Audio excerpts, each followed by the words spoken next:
Hey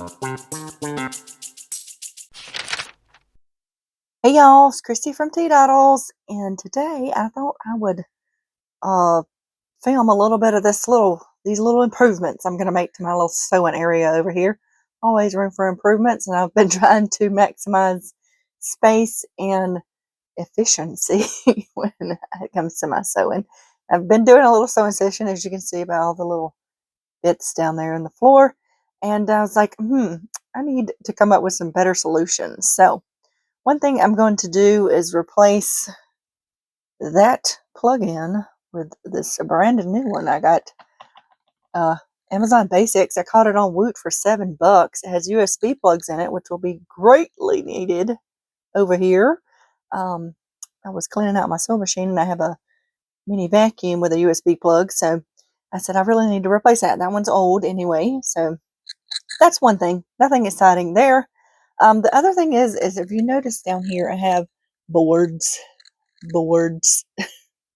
um, These are stacked up because I had to put my sewing machine on a riser, which my dad built for me, because my chair that I ordered does not lower enough for me to use it at desk level.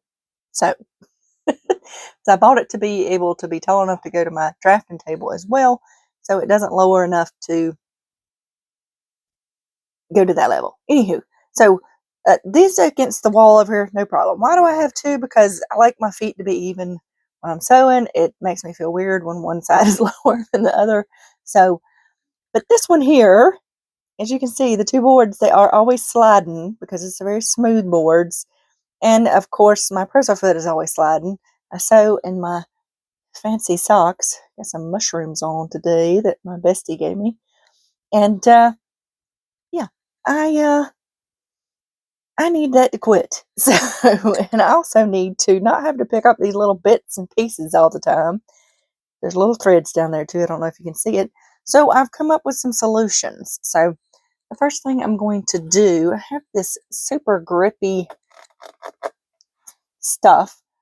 fabric that I thought about putting on the bottom of some bags, just to make them grippy. I don't know why I would do that, but anyway, I have it, and I thought this would be perfect to glue on top of that board and keep my presser foot from moving, and perhaps glue on top of a second board and keep the boards from moving. I really don't want to fuss with trying to glue the two boards together and doing all that mess. So this is my solution for that. And then I have this nifty little, I stuck this on here. Let me take it off. Box thing that I got a long time ago in a fax quarter shop thing. It's been holding my bobbins, but I'm going to do something different with that. But I was thinking, you know what? I can attach this to the side of my desk. And what's really great about it is, like you saw, it folds up. So when I don't need it, I can fold it up. So then I can have it open when I'm trimming things and hopefully put them in there. So then I can just dump it in the trash. So that is my idea. Now, I thought about using some command hook, like the command strips with Velcro, but I'm out of those. So I'm going to be using cup hooks to hold it up.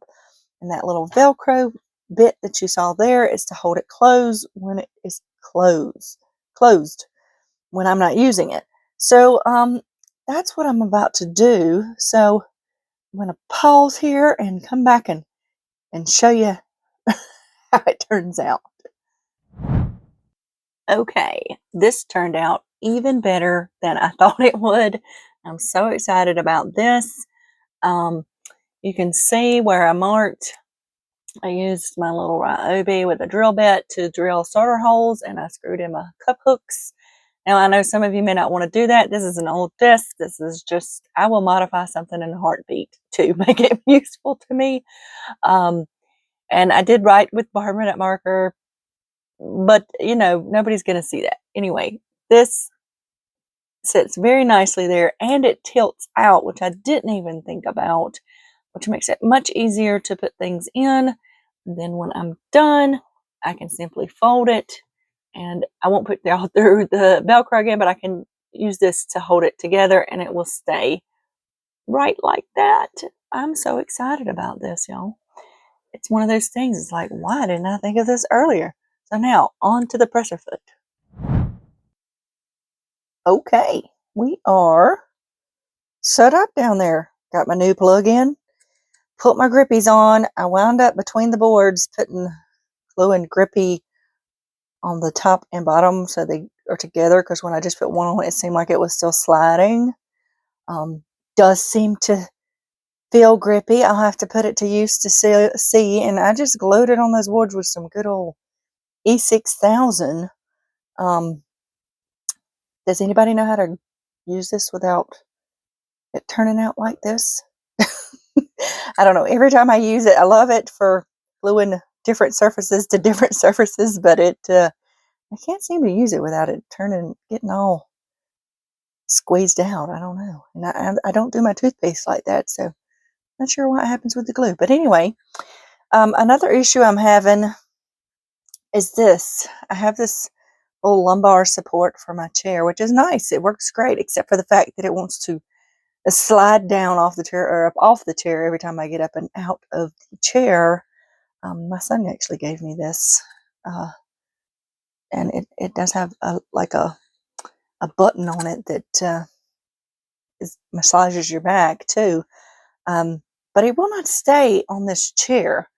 I'm thinking command hooks, although I don't have any, so any suggestions would be greatly appreciated, because this little piece of elastic is not helpful in the least. So now I get back to my sewing, but before I leave, I have a question. Do you sew barefooted or with shoes on? Me, I sew with socks in the winter and barefooted in the summer.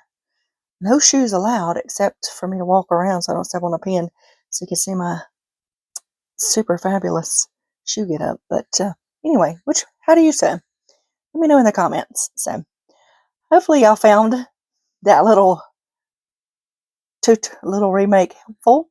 And I will see y'all in the next video. So y'all remember to have a life full of creativity, and see you later.